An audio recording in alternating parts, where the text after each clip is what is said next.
All right, so good morning. Good morning to B. I will not be taking a lot of your time today, and so we will be starting even if a lot of your classmates aren't still around. So they can just visit yung ating mga recordings, this one particularly to listen and catch up dito sa ating topic for nation building and connecting it to the STS. But if you have the means, you can communicate and contact them. Please do so, they can join the discussion.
All right. So again, good morning, everyone. Those who successfully joined us with the discussion natin for today, welcome sa ating makeup class. This will be part of our preliminaries. No, the scope of our lecture today will be part of your exam, and so it's very important na execute natin yung makeup class natin today. And also for your attendance, I can see that no, almost half yung ating attendees today. You can use the chat, no, and then type and comment present for your quick attendance. Okay?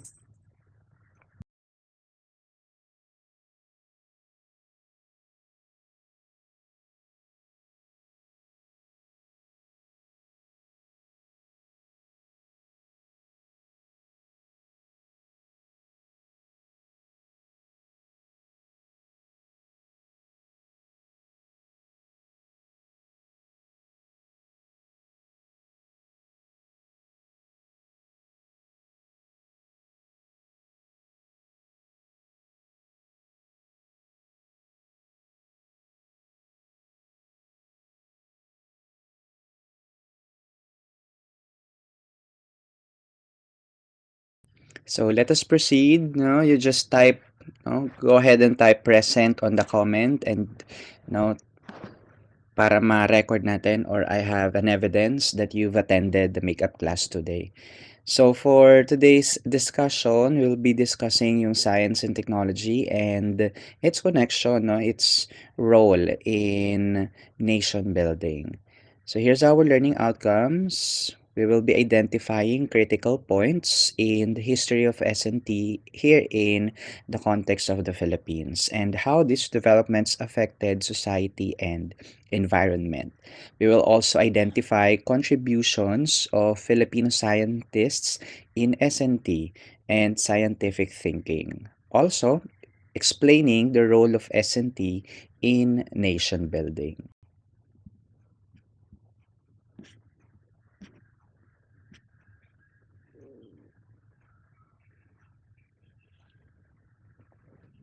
Alright, thanks for letting me know those na may mga conflicts when it comes to their schedules.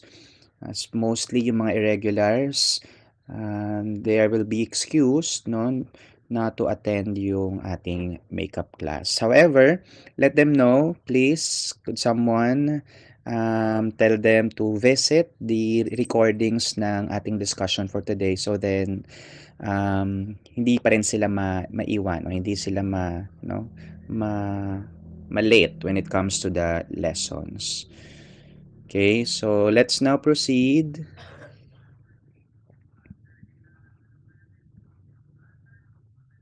Okay, a little background when it comes to the development and the history of science and technology here in our country. No, the earliest form of science and technology were in, heavily rooted on herbal, no, medicinal characteristics or attributes of mga indigenous plants and mga materials that are abundant here in our country. So most of the tropical plants, tropical herbs, no, herbal plants were the main source of quick medicines, no, quick treatments, no, for common colds, no, and other common diseases, no, mga illnesses back then during the time that there was a very limited, no, limited concept, science, and science concept when it comes to treating illnesses. So they heavily relied on mga basic um, medicinal treatments, no, medicinal characteristics of plants now in the past. So business, in the form of business, science and technology can be seen also through the use of the alphabet. No, through the commerce and trading, they make use of numbers, no, in weighing and measurement systems, and even in calendar. So those are can be considered part of science and technology. And early Filipinos, no, were able to use this concept. So during that time, even in business, even in trading, Filipinos, no, ancient Filipinos are already using science and technology for their, everyday lives. Farming as well, building of ships, mining minerals, and weaving for clothing were the first skills developed by Filipinos for livelihood. And of course, these skills were applications of concepts, connected to science and technology. Without the concept of science and technology, technologies in farming, no, in building of ships, and so many more will not be as efficient, no, without knowledge, no, without scientific knowledge on these different fields. Also, a superb architectural design was also observed, no, was also made possible to exist by the ancient Filipinos. And this is also because of yung, kahit in our past history, we also, ancient Filipinos or early Filipinos have already engineered so many things, especially if it is connected, no, in farming, in agriculture. So many engineering products were already introduced by early Filipinos to lessen their effort and their time in farming and so many activities na ginagawa nila in the past. So right there, we can say, and that was already observed that science and technology was already existing. Formal education was then introduced, no, after the colonization, after the introduction of foreign colonizers natin. Education was then introduced to the Philippines. And because of this introduction, no, the community has a wider opportunity to see and experience, no, modern science and technology because of this introduction.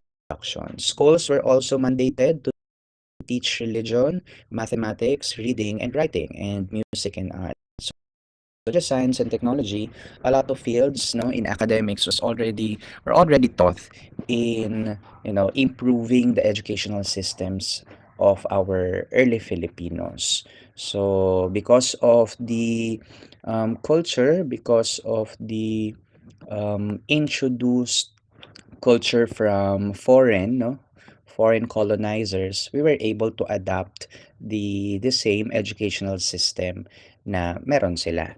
Health also and sanitation were also taught to locals. So science and concept, hygienes were also practiced in the history of the Philippines. Innovative approaches on farming. This was the use of the tools, no, use of equipment in farming, and it's also an indicator that in our history in the Philippines, we also used several, a variety of technological advancements, even in the form of simple tools, that can also be described as, a technology. Medicine and biology were also given focused on engineering, especially in constructions, churches, bridges, and roads and forts. So even up to this day, we can all still see and then visit some places that are, highly inspired by the colonizers, no? Yung mga churches natin, yung mga bridges natin, they were all engineered, no? Through the, pattern of architecture ng mga countries na sumakop and then, nag-colonize sa atin. So, trade was also prioritized due to possible bigger profits. So, in order to increase their profits, they put more focus on developing the existing, machineries that is used in trade. And, yung barter and trade, yung shipment, it was given focus, no? In the context or in the sense that, the main purpose of it is to increase yung income, yung generation ng profit of the early Filipinos. What else? Here, as time progresses in the history of the Philippines, later on, the former Laboratorio Municipal was then replaced by the Bureau of Government Laboratories under the Department of Interior. So a lot of government agencies were now trying to, extend, their mandates in developing and also seeking opportunities in the fields of science and technology by building, sub-agencies that will focus on developing and studying, also understanding yung science and technology, that will be useful and beneficial for early Filipinos.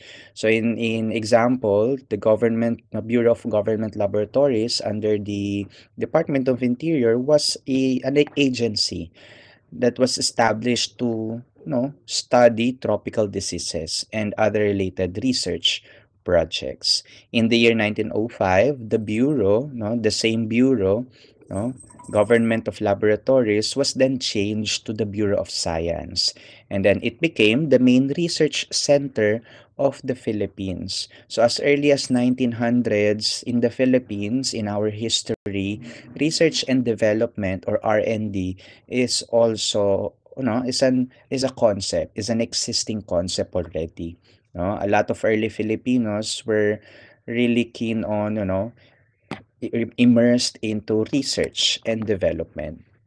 And in the year 1933, the National Research Council of the Philippines was established. Focus on agriculture, medicine and pharmacy, food processing, and forestry was the main, focus of the said agency or the said Research Council.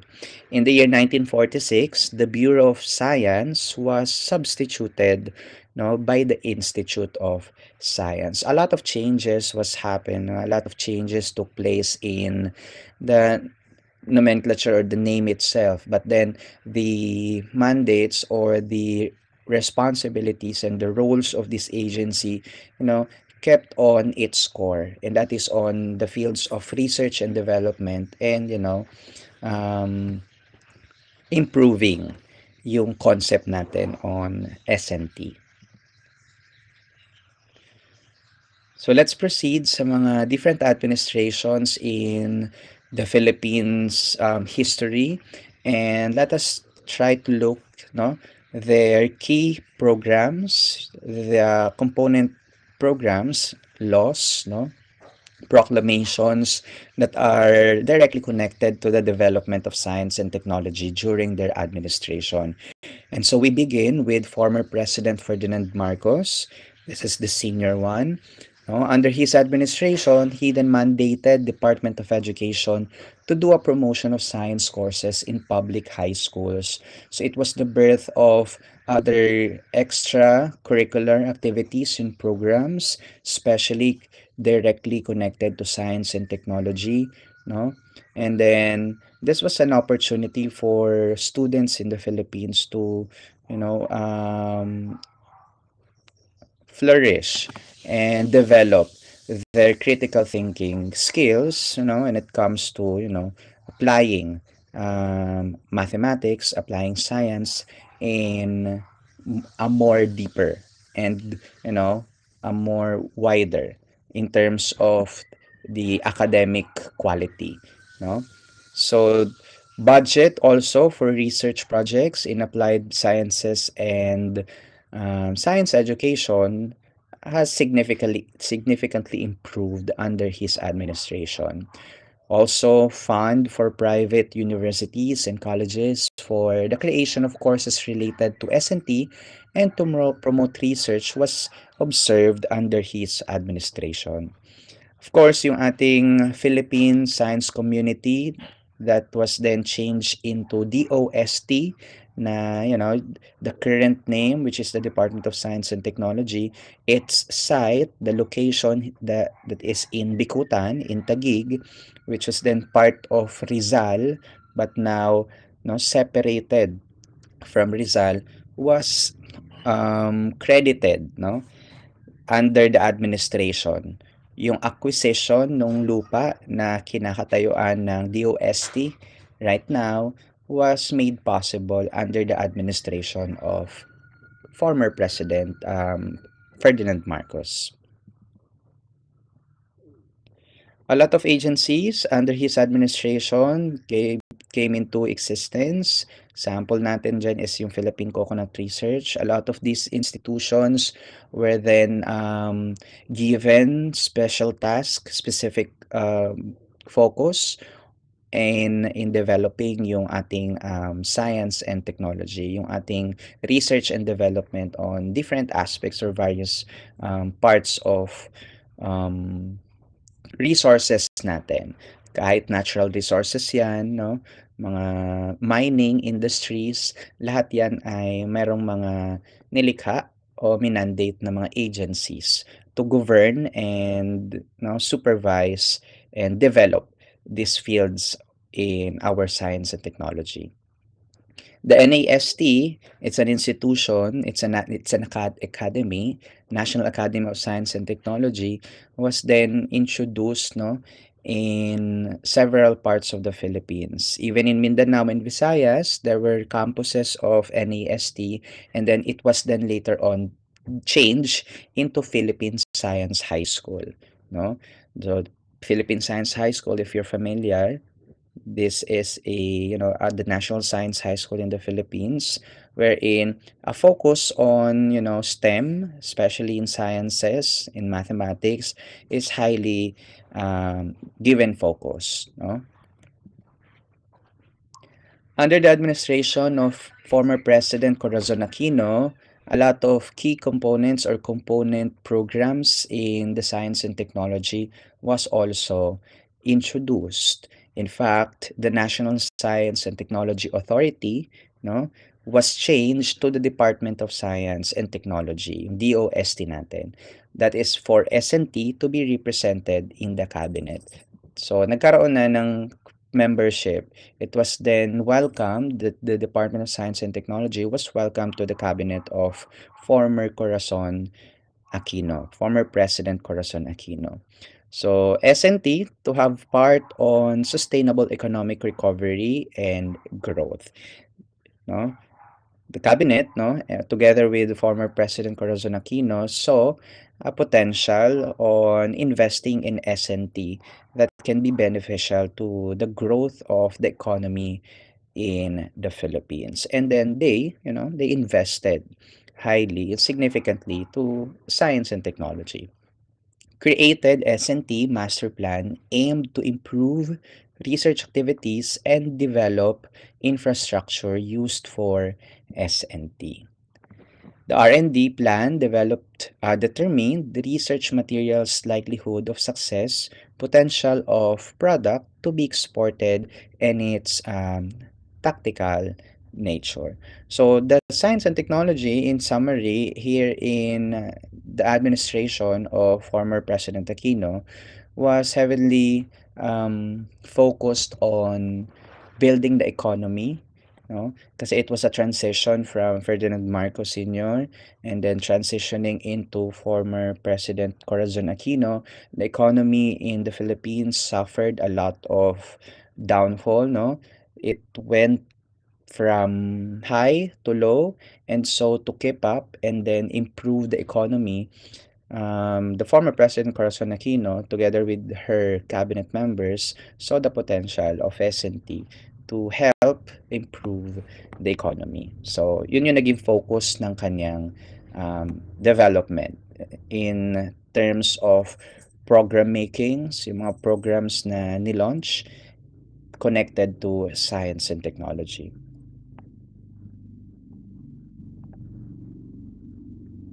After former President Corazon Aquino, then came the next administration. In 1998, during the presidency of Fidel V. Ramos, no, the Philippines had approximately 3,000 competency scientists and engineers.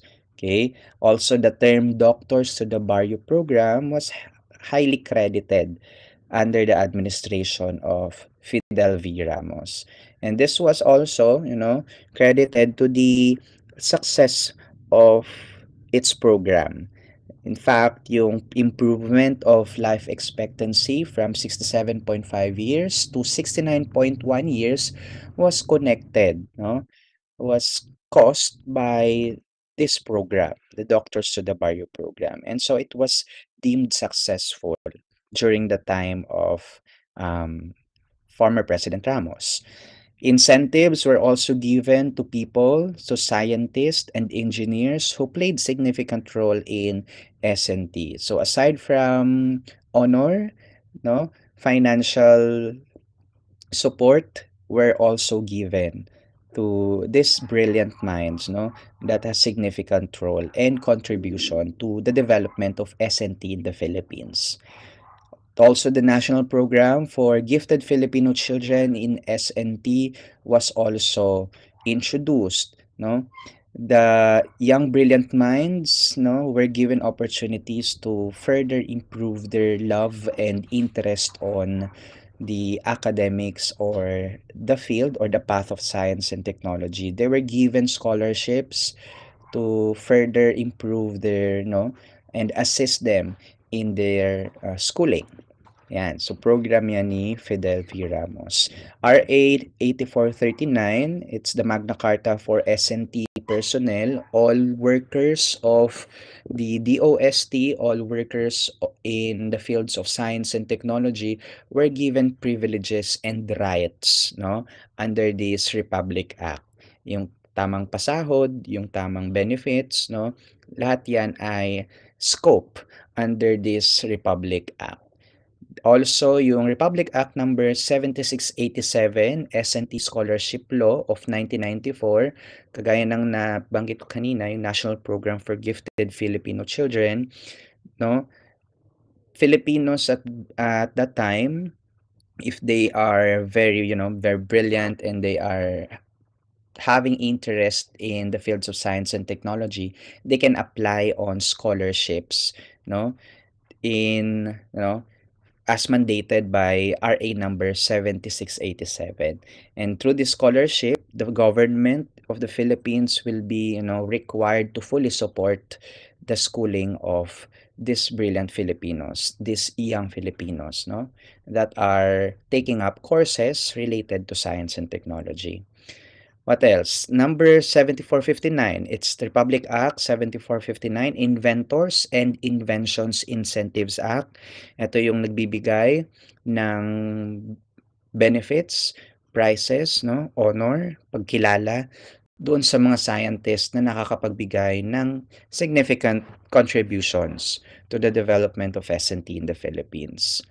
RA number 8293, the Intellectual Property Code of the Philippines, gives ownership, no, the right of ownership to scientists and engineers doon sa, who have contributed. For example, the inventions are, given doon sa scientist na nag-invent, no? So, yung pag-patent was already introduced in this Republic Act. And so, nagkaroon ng sense of ownership yung mga scientists natin under the administration of Fidel V. Ramos on their inventions. Okay? What else? So after Fidel V. Ramos, we now go to former President Joseph Ejercito Estrada. So the key components or the component programs under his administration was the introduction of RA number 8749, otherwise known as the Philippine Clean Air Act of 1999. This act or Republic Act, no, requires every establishment's transportation vehicles to make use of cleaner exhaust treatment, procedural exhaust, no? It penalizes establishments or Filipinos, no, in general, that contributes for the, increase of air pollutants here in the Philippines. So, nagkaroon ng legalizations in terms of the use of products, minerals, mga toxic waste that are expelled into our atmosphere. Nagkaroon ng legality, nagkaroon ng legal basis on it. And so, madaling parusahan yung mga establishments or Filipinos in general that are not following, yung protocols on the safety and proper disposal of waste in terms of, polluting, yung mga air pollutants natin. What else? The Republic Act number 8792 or otherwise known as Electronic Commerce Act of 2000 were both signed and mandated during the term of President Joseph Estrada. This act, yung 8792, legalizes the trade that can be, used or can be done online. So here, yung mga online receipts, online transactions, no, pinayagan na siya sa context ng Philippines. Nagkaroon na siya ng legalization. So kahit magbayad ka, mag-transact kayo ng online, pwede nang i-honor yung online receipt gamit sa batas na to, no? Through the use of this law. Even yung payment, you can pay online, you can pay in the digital, no, format through this Republic Act number 8792. He was also responsible to the implementing cost-effective irrigation technologies, distribution of basic healthcare, nutrition, and education for those who are willing but could not afford. So a lot of programs in the S&T under the administration of former President Estrada was heavily focused on the following, no, in healthcare, basic needs, nutritions, and especially in education. What else? He also laid down a 15-year modernization program of the armed forces of the Philippines. Okay, so pagdating sa mga kagamitan ng ating sandatahan, it was given priority, no, by former President Estrada. So nagkaroon ng significant investment in the improvement of the armed forces pagdating sa utilities, pagdating sa um, pag-recruit ng maraming mga sundalo. Ayan, nandiyan yan nakapaloob. Okay, after former President Estrada, we now go to the administration of former President Gloria Macapagal Arroyo. No, so under her administration, STI was coined, or Science, Technology, and Innovations. And also, the term Philippinnovation was coined. And the main sole or purpose of Philippinnovation was to promote Philippines as a giant, no, here in Asia in terms of science and technology, no. What else? RA number 9367, the Biofuels Act, to utilize indigenous materials as source of energy while having cleaner emissions. So just like former President Estrada, yung kanyang Clean Air Act, yung Act of Biofuels or Biofuels Act of the Philippines was then signed by Gloria Macapagal Arroyo. The scope also, they are, no, although they are very similar, pero dito nagkaroon ng focus on using yung mga cleaner versions of fuels or biofuels. So nagkaroon ng mga programs, research and development on acquiring and finding resources, no, abundant here in the Philippines that could be a potential source of biofuels. So not, no, so that the Philippines would not rely on importing fuels, no, fossil fuels from outside. Okay, so that's the Republic Act. Use drought-free rice that can withstand environmental hazards, yung mga GMOs. Yan. What else? RA number 10601, Agriculture and Fisheries Sectors, yung ACAFMEC. Ito, modernizing yung fisheries ng ating bansa. No? So, nagkaroon ng distribution of equipments, boats, through the government, LGUs, to the recipients, yung mga local fishermen natin. So, it was a help, no, in the labor, no, in the livelihood also of our countrymen, no, especially those who are living near, no, malapit sa dagat, whose basic needs are, made possible, ma-acquire nila because of their job, no, yung pangingisda nila. What else? Let's proceed kay former President Noynoy Benigno Aquino Jr. Under his administration, a lot of things were, developed in SNT. Let's focus on some of the scientists, national scientists that was, honored and then signed into, to be member, to be part of the list of national scientists of the Philippines. So we have here first Gavino C. Trono. He is also a scientist that was known for his studies on the seaweed species of the Philippines. Angel C. Alcala, who pioneered on coral reefs. Ramon C. Barba, who changed the seasonal supply of mangoes.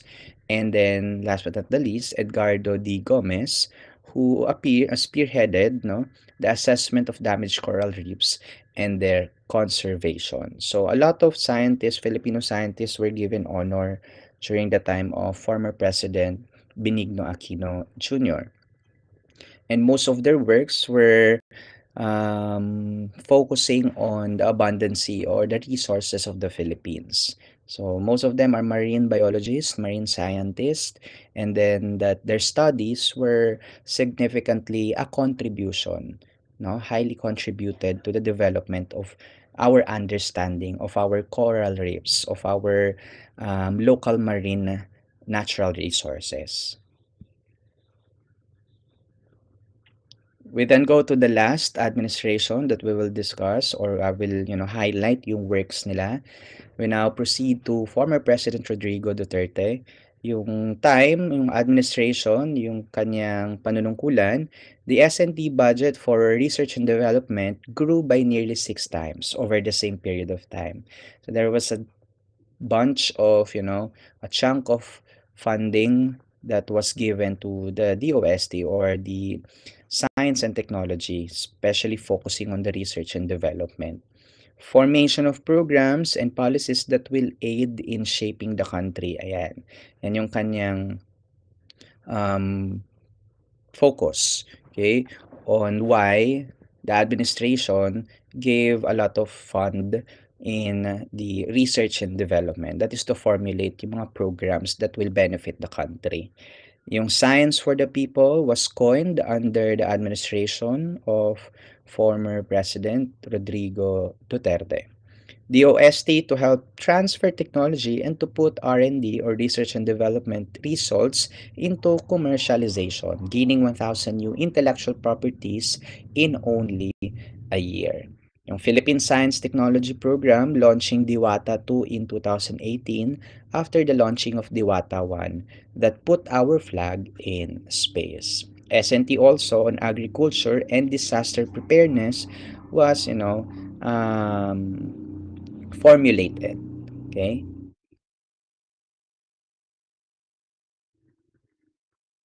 Alright, so here's the effect, no, societal effect ng mga science and technology, or science and technology effects on the society and the environment. So a growing or a developing science and technology could result to a mechanized agriculture, especially in the Philippines, wherein most of our Filipino countrymen were mga magsasaka, 'di ba? Hindi lang magsasaka kundi yung mga mangingisda, ayan. They were also given, no, benefits to the development of science and technology by introducing machineries and equipments that will help them in their agriculture business. Water pumps and sprinklers cope with the damaging heat caused by the changing climate and weather. Okay, production of GMO crops, which grow faster and are more resistant to pests and diseases. So it's a benefit, no? It's a good effect of growing SNT in the Philippines to the Filipino. That's fertilizers needed by the crops to increase nutrients in the soil, enhance the growth of the crops, and produce high quality yields. So the introduction of fertilizers is also a good effect to the SNT, or to the Philippines, no? Improve transportation by road, by air, by water, and even by space, by developing mga vehicles, no? These machines that will be used for transportation. Better communication, ayan, through radios, televisions, internet, and social media. If we look at our history, our form of communications has greatly improved. It is now super advanced, no? And advanced comparing it to, 30 years ago. Let's say that time. What else? S&T has enhanced the learning process and quality education through more access learning materials, through the use of internet, through the use of modern devices like computers. Education, no, has highly benefited to this development in S&T. Visual learning and online learning were also introduced. The concept of learning virtually, no, just like right now, no, even given our distances, we can still regroup and, no, execute yung ating learning outcomes. Another effect of S&T, growing S&T, is yung resource depletion. Yan. Another effect is that, in order for us to suffice, no, to satisfy our needs, no, we sometimes forget that these resources are very limited. And so, there will time na mauubos, made-deplete yung mga resources na 'to, especially natural resources natin here in the Philippines. Okay? Increasing waste generated and emitted as these technologies are manufactured and eventually when the products are disposed. So after uses or after using particular product, no, for example, uses of pouches, yung mga plastics, no? Dine-dispose natin agad sila. Sometimes, others will dispose it improperly. So, nagkakaroon ng concern, nagkakaroon ng problem dyan. So, even, no, yung ating paggamit ng mga a lot of things, no, na ginagamit natin are packed using plastic, yung mga shampoos, yung mga pagkain natin. After we use them, we put them into trash and so matagal bago sila mag-disintegrate, matagal sila bago mawala, mag-deteriorate. And so that's a problem. SNT has also increased our population. You know, advanced birth control methods, although the existence of these birth controls, some other countries that doesn't have this concept or this idea or the access to birth control methods, no, has also still, even up until now, has seen a growth in their population. So in developing countries, there is no control on birth rate. Mortality rate is high. Resources like food are scarce, and health and sanitation are also poor. So these are few of the many effects of science and technology on the society, and not just in the society but also on the environment.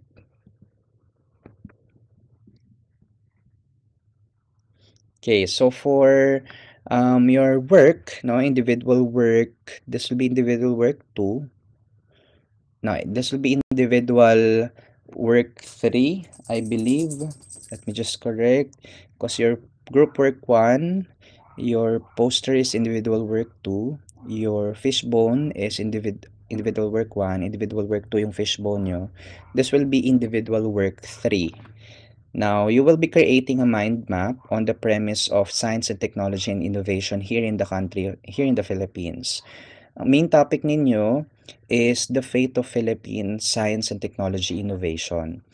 So, a mind map, if you don't have an idea or, it's an unfamiliar concept map sa inyo, it's a concept map wherein the main context or the main topic is at the very center.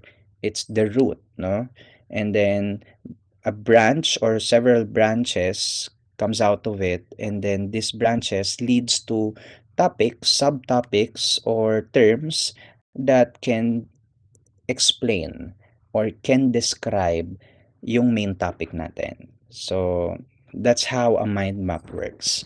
Now for the deadline of the submissions will be made if you are not yet submitting other requirements other than this one. Your final deadline will be after the prelims natin. Okay? So, after the prelims natin, next week will be your preliminaries. Monday. Okay? So, Monday natin, next week. Let's see the calendar. September 12. Okay, it's gonna be September 22. Put it in your calendars. September 22, I'll be closing the links, the drive links for every outputs, and then that marks no the deadline. Any submissions na hindi maihahabol o maipapasa will not be entertained, okay, beyond September 22. Yung wala dito, pakisabihan sila, paki-inform class representative of the deadline. Any other questions?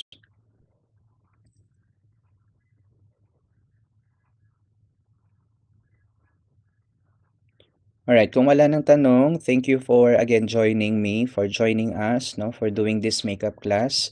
Even if, no, madami tayong busy kayo for this upcoming prelim exams, na kapag join pa rin kayo kahit makeup class natin ito. And so, I'll be giving you the rest of the day or, a lot of time to finish and submit and review on the lectures na meron tayo. And by the way, wait for the compilations of the slides na ginamit natin for the prelims. I'll be sending it doon sa Drive. Ilalagay ko na lang din sa Drive. I-download ninyo so you have your own reference. Okay. Sige, I'll be seeing you next week. Okay, good luck sa exam, galingan, and then I'll see you next time.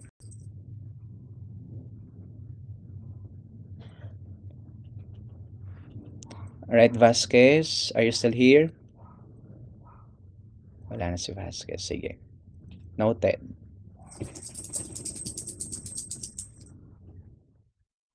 Alright, Vasquez, if you're still here, yung ating napag-usapan no nakaraan, let me see your, let me just get your index card, okay?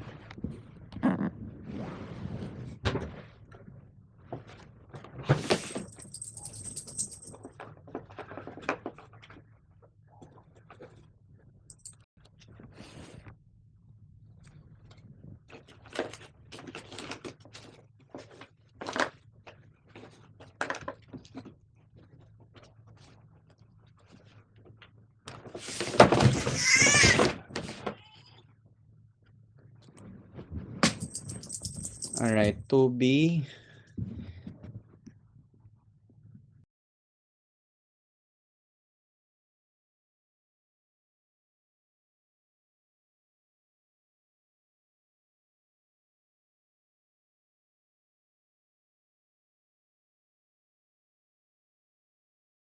Alright, okay na, Vasquez. Na-note ko na.